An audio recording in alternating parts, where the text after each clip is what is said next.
Chase Young and the New Orleans Saints pass rush have been on all training camp. I'm going to tell you why it's okay to be a little bit optimistic about the Saints pass rush in 2024. We got all that and a little bit of lagniappe for you on today's episode of Locked On Saints.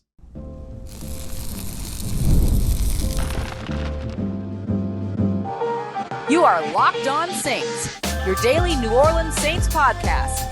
Part of the Locked On Podcast Network, your team every day.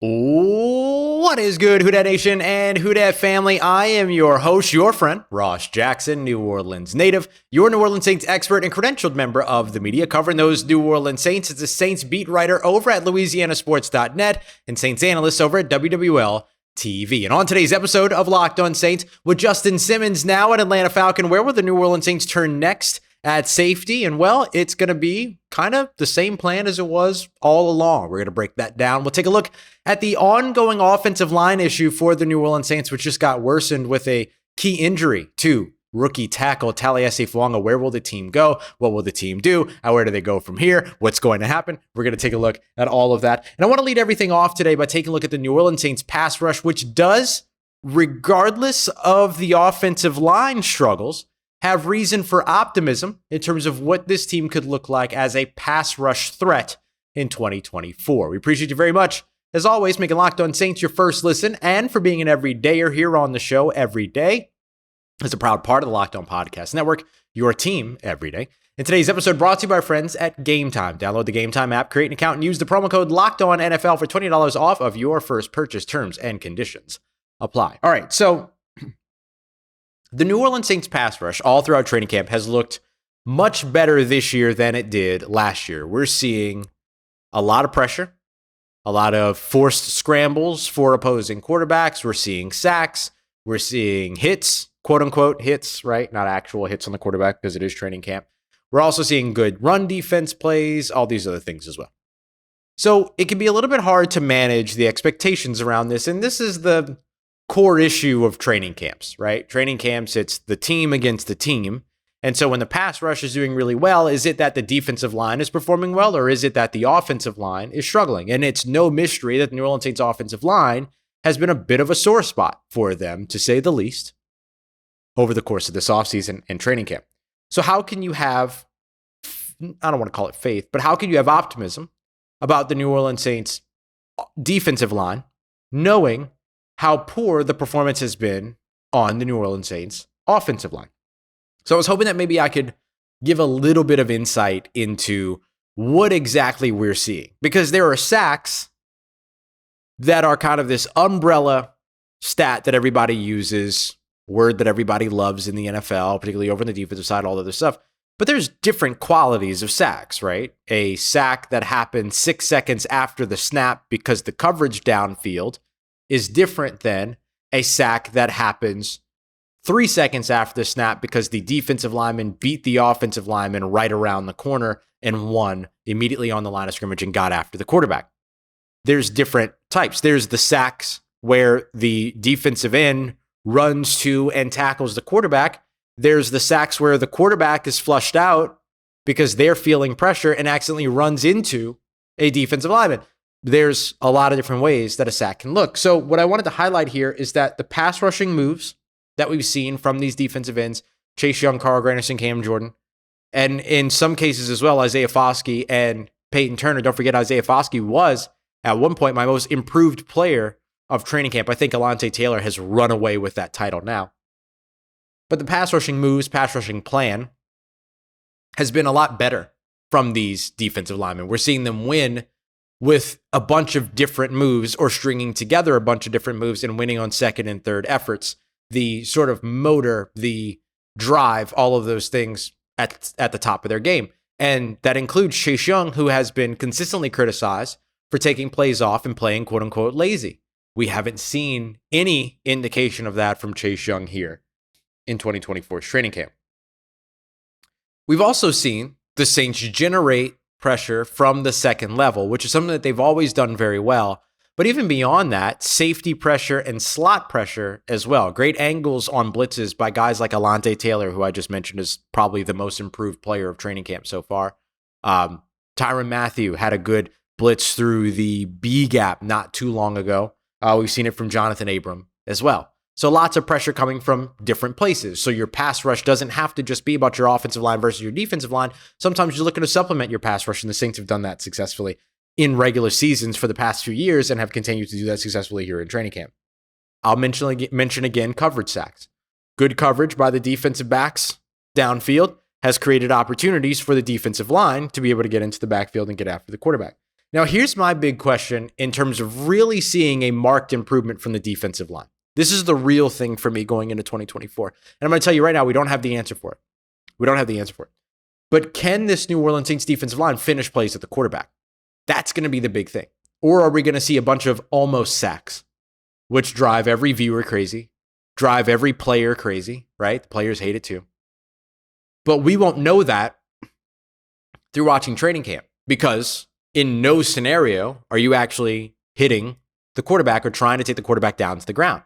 You can get to the quarterback all you want, but if you can't take the quarterback down to the ground, that quarterback is scrambling, they're extending the play, a wide receiver is getting loose because of the scramble drill, and then boom, it's a big gain, right? So that's, to me, the other place where I think you want to see the New Orleans Saints improve is not only generating more pressure, which is valid, but turning those pressures into sacks and getting those opportunities at the quarterback and finishing the plays at the quarterback.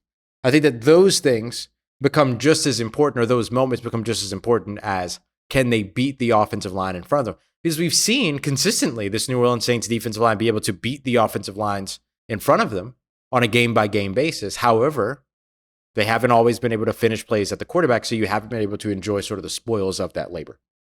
I will say as well, if you go back to the Cardinals game, you saw solid pressure from both the interior and from the edges. And I know that the Arizona Cardinals didn't play their first team and all these other things. I get that. I understand that. But what I'm trying to express is that in practice, the issue for the New Orleans Saints offensive line hasn't really been their entire starting offensive line. It's been a couple of spots, and in particular, right tackle. So it's not like all the pressure is coming from the right tackle side. We're watching Taliesin Fuanga, as long as he's out there, winning reps and losing reps when somebody else ends up beating him and things like that. So we're seeing sort of that battle, and we're seeing the pressure come from multiple places as opposed to just one weak link.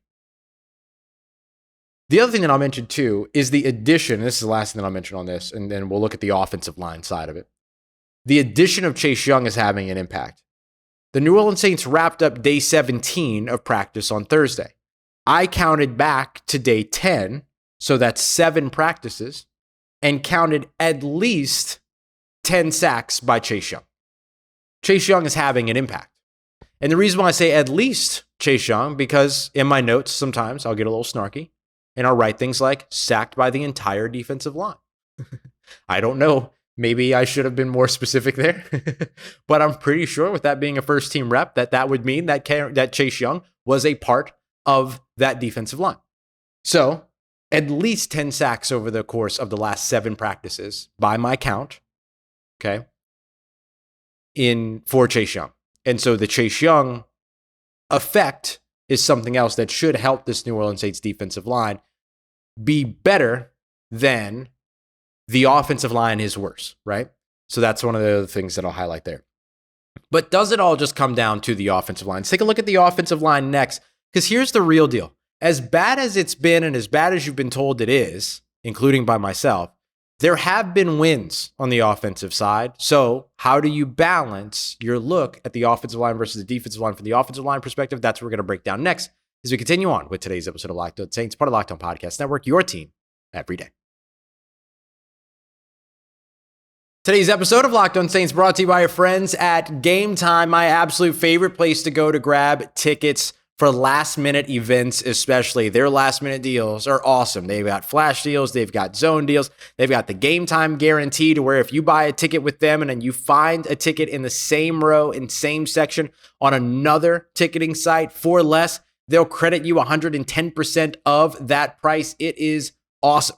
What they do and how they do it. They also have all-in pricing, which you can toggle on to make sure that you're not taken by surprise by the time you get to checkout with a bunch of hidden fees. What they show you is what you pay. It's absolutely great. I love Game Time, not just for sports, but you also find music like concerts. You can go theater, comedy, a whole bunch of live events as well. I'm thinking about maybe getting my Donald Glover, Childish Gambino tickets on Game Time in September. I don't know. I'm still feeling it out if I want to go to that or not. But if I do, you know it'll be with Game Time. Download the Game Time app today, create an account, and use the promo code LOCKEDONNFL for $20 off of your first purchase. That is Game Time. Download the Game Time app today and redeem that code. Don't forget, LOCKEDONNFL, LOCKEDONNFL for $20 off your first order. Download Game Time today. Last minute tickets, lowest price guaranteed.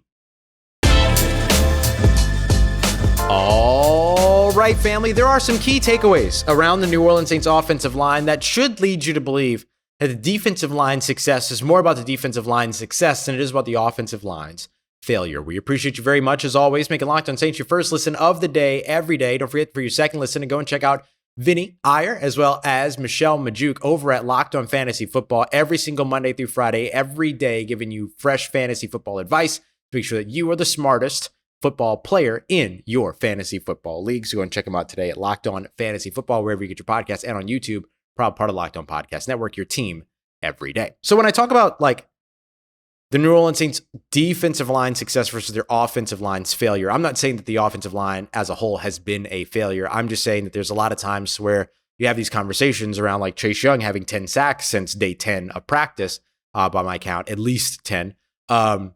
That people might say, well, is that really Chase Young doing well, or is that the offensive line failing?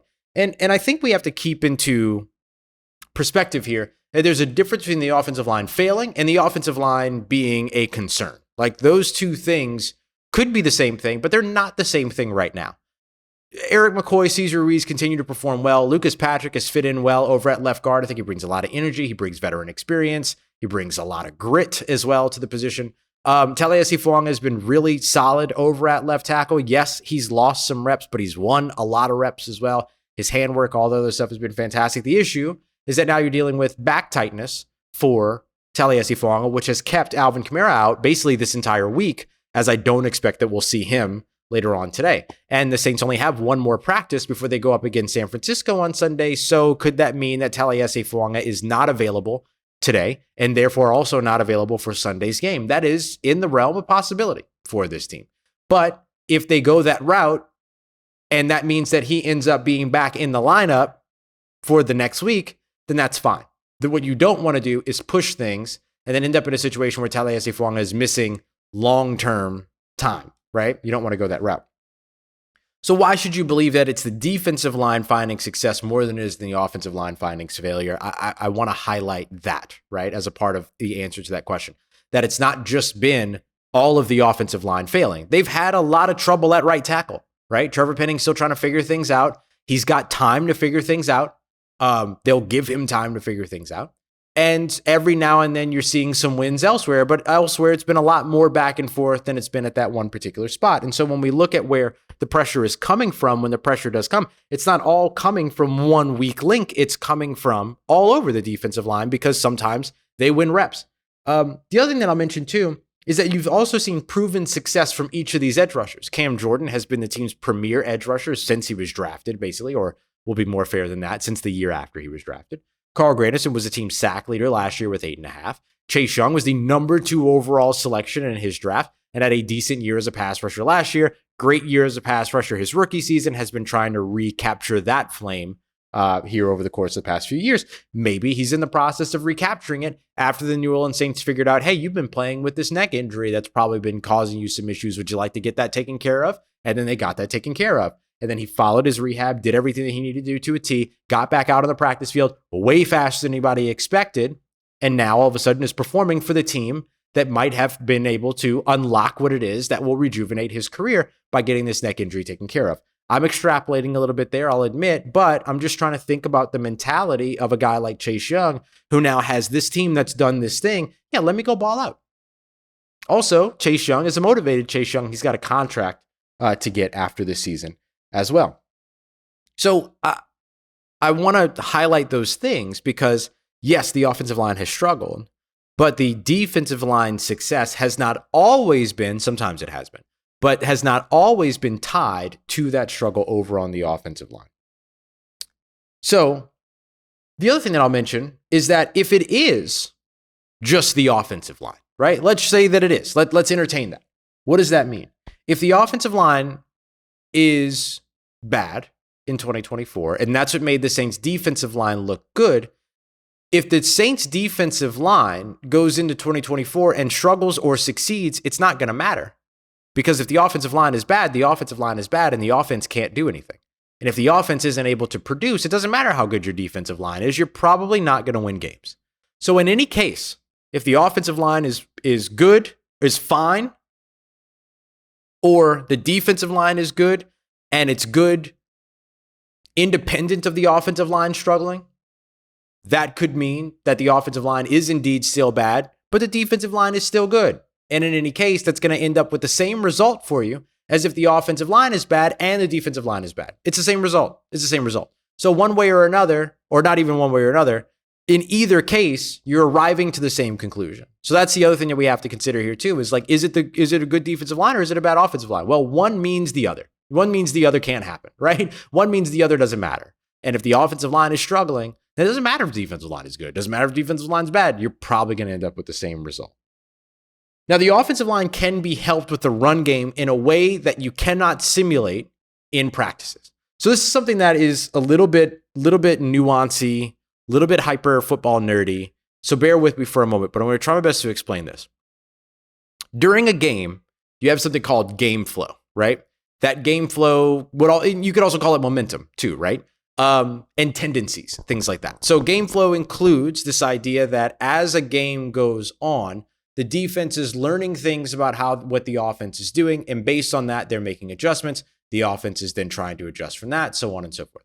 So if the New Orleans Saints come out in a game with a strong rushing attack, which if we look at the offensive line for New Orleans, and even at its weakest points when it comes to the pass protection side, in the run protection side, they've performed well. They've had some nice ones. We had some really nice runs on Thursday. They had some nice runs to open up the game against the Arizona Cardinals, particularly the very first play from scrimmage on the offensive side. What you get in a game is now that defense is worried about that run game. They're playing down a little bit. They're stacking the box. They're trying to stop the run because the run's been gashing them over and over again. So they're making adjustments to try to stop the run. And because of those adjustments to try to stop the run, the defensive line becomes a little bit less pin your ears back and get after the quarterback as quickly as you can. That's where play action and all these other things come in. You can't simulate all of that in a practice, because in a practice, you're doing 4 or 5, maybe 6 or 7 snaps at a time for each quarterback and for each offensive unit and each defensive unit, right? So at best, you can run twice on the offensive side, and the defense just figures, okay, well, they're probably going to pass here. Or they've seen the script is the other thing. So you can't really create the sort of recreate the ebb and flow of a football game in practice. You just can't do it. You're not going to know until you're actually in that game. And so that, I think, is something that could massively help this offensive line, is that if the run game can get going, it's going to pull that defense back on its heels a little bit and then give them a little bit more of relief when it comes to what they need to do as pass protection. So where am I most concerned when it comes to the offensive line? My biggest concern for them right now is 3rd and medium to 3rd and long. That's my biggest concern for them right now, because the Saints defensive line sunk S-U-N-K, when it came to 3rd and 4th downs, as opposed to what they did DVOA wise 1st and 2nd downs. And so far here in camp, we've seen a ton of 3rd down sacks in those same situations. And no, it's not because Derek Carr's holding onto the ball. It has been here and there, but other times just beat off the defensive line, or off the offensive line. And that's because there is no play action. It doesn't matter if you've run the ball before, because if you're 3rd and 7, you're probably not running the ball. That defense is pinning its ears back and it's coming for you, right? So all that stuff we just talked about with game flow goes out the window when it comes to 3rd and long.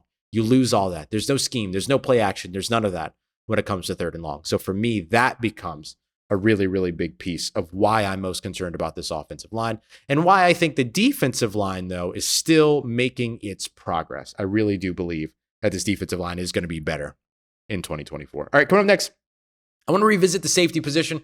We broke down yesterday a little bit of what it means for the Saints to strike out on Justin Simmons. Now what I want to look at is what happens next at safety, because I think the Saints are going to be right back at square one, and they're going to be totally fine with that. We got that coming up for you next as we continue on with today's episode of Locked On Saints, part of Locked On Podcast Network, your team every day.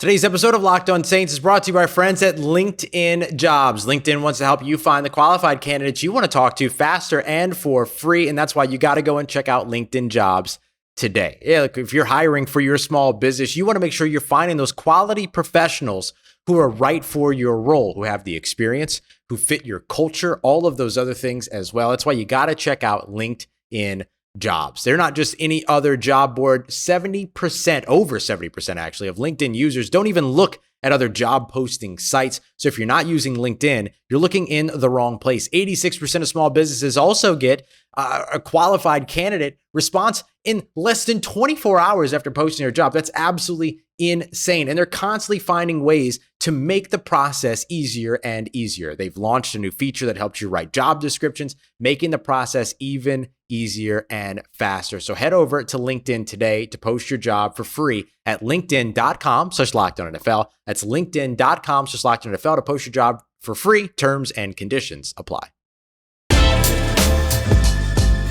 Let's get it. Who Dat Nation? The New Orleans Saints swung and missed on Justin Simmons at safety, but it doesn't mean that they are completely out of options. I think they're actually going to be just fine. We appreciate you very much, as always, for making us your first listen of the day every day. Don't forget, we'll be here with you every single day that the New Orleans Saints are practicing. So later on today, we'll be live right after practice. And then, of course, live again right after Sunday's game against the San Francisco 49ers. Make sure you're tuning in for all of that as we break down every bit of what the New Orleans Saints are doing this training camp and this preseason before they return home to New Orleans. All right, so look, I want to be really clear here too, because I was a big advocate for the Saints signing Justin Simmons. So I don't want it to sound like I'm all of a sudden out here being like, oh, well, now that they didn't sign him, I guess they didn't really need him in the first place, stuff like that. Look, signing Justin Simmons would have had a major impact on this New Orleans Saints team. It would have made them the best secondary in the NFL, in my opinion. I still think they have the best cornerback room in the NFL. If Kool-Aid McKinstry pans out, they have at least one of the deepest cornerback rooms in the NFL. They have a great safety in Tyrann Mathieu. But remember what I said all throughout all of this stuff with the pursuit of Justin Simmons. With the pursuit of Justin Simmons, one of the things that I mentioned was that the thing that makes the Saints a viable option for Justin Simmons is that they're not desperate to address this position at safety. And Dennis Allen said as much as well, that the pursuit of Justin Simmons was about Justin Simmons' talent, not a lack of talent in the safety room. Dennis Allen saying that he didn't necessarily feel that safety was a place that they felt the need to address. They just like Justin Simmons because it's not very often that a guy like him is on the market. And so they pursued him. So now they don't get him. And so what I'm not going to do is turn around and say, he wasn't good anyway. He wasn't a good fit, all this stuff. He's really good. He's a Pro Bowl safety. He's one of the best safeties in the NFL. He was the best safety on the market. He would have been a great fit for New Orleans because he would have provided them the versatility that they wish that they would have gotten with Marcus May, who just simply wasn't able to stay on the field enough. And it stinks that the Saints missed out on him. That's just the bottom line. But as I said in yesterday's episode, the Saints didn't go from being good to worse, because good at the position to worse at the position because they lost out on Justin Simmons. They simply went from being with the potential of being great at the position to staying good at the position because of missing out on Justin Simmons. And so where do they go next? Well, it's pretty simple, right? I mean, you've got a second-year safety that this team absolutely loves and believes is going to be a good player for a long time in Jordan Howden. Jordan Howden is somebody that is a little bit more of what we call a post safety, i.e. a middle-of-the-field deep safety, somebody that would take away a post route, for instance. Next to Tyrann Mathieu, that doesn't necessarily fit the needs of what it is that the New Orleans Saints want. They like having Tyrann Mathieu be the deep safety guy. And we saw that in his sort of responsibility distribution last season, where he played the majority of his snaps deep and away from the line of scrimmage. And not just deep and away from the line of scrimmage, but in the middle of the field as well. We saw that a ton for Tyrann Mathieu last year. And so what the Saints would have to figure out is how they cross-train Jordan Howden to be ready for that more box safety type of role. So here's what Tyrann Mathieu did in terms of his distribution as a safety last year. He dropped deep to the middle of the field on 65% of his snaps. He played down in the box, depending upon how you look at it, him either dropping into the middle or running over to one of the flats, about 24% of his snaps. So he was much more a deep safety for the New Orleans Saints, and they like him in that role. And so for a guy like for Jordan Howden, what he has to be able to prove is that he can become that box safety. So that's what they've been doing with him. They've been utilizing him a lot in the box and making sure that he's getting that experience. Last year, Jordan Howden, when he was on the field, took 48% of his snaps deep. So nearly 50% of his snaps were deep in the middle of the field, whereas he was also dropping off to the boundary 18% of the time and then was dropping to the middle of the field or dropping down into the box about the same amount of times as Tyrann Mathieu. So you could see there that the two of them are playing a very similar game, which is not what the New Orleans Saints need, right? The Saints need somebody that is going to be able to complement Tyrann Mathieu by playing down in the box. That's one of the reasons why a guy like Jonathan Abram was so valuable to the team, especially in those last 2 games of the season, because he only dropped to the middle of the field 35% of the time. And he dropped to the middle of the field in the middle area, so playing in the box, about 27% of the time, rushed the passer 5% of the time, 10% of the time, rushed inside 5% of the time, and dropped it to the flats about 8% of the time. So all of that totaled together, and you're looking at more than 50% of his snaps being down in the box, and then either dropping, deep to the boundary as a cover 2 safety or a cover 4 safety or something like that, as opposed to being a deep middle of the field guy, which isn't necessarily Jonathan Abram's game, not the place that you really want him to be. Jonathan Abram is somebody that plays really well in the box. And so that's why I assume that Jonathan Abram will be the starting safety here in 2024. The first preseason game kind of said that that's where the Saints are leaning as well, because he got the start with the starting defense in that situation. Then Jordan Howden got more opportunities beyond that.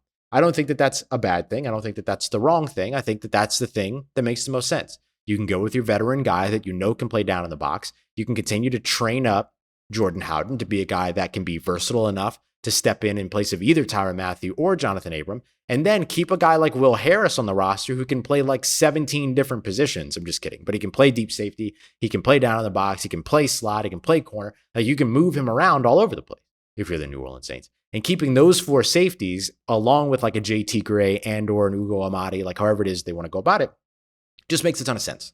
So while I understand and while I agree that the Saints missed on Justin Simmons, this doesn't all of a sudden make their secondary bad. This doesn't all of a sudden make their defense bad. It just kept them from an opportunity to get better. And that stinks. That stinks. And it stings even more that he goes to a division rival like the Atlanta Falcons. But I do think that the New Orleans Saints do have what it takes to continue to populate that position and be able to win with that position with the players that they have in their building.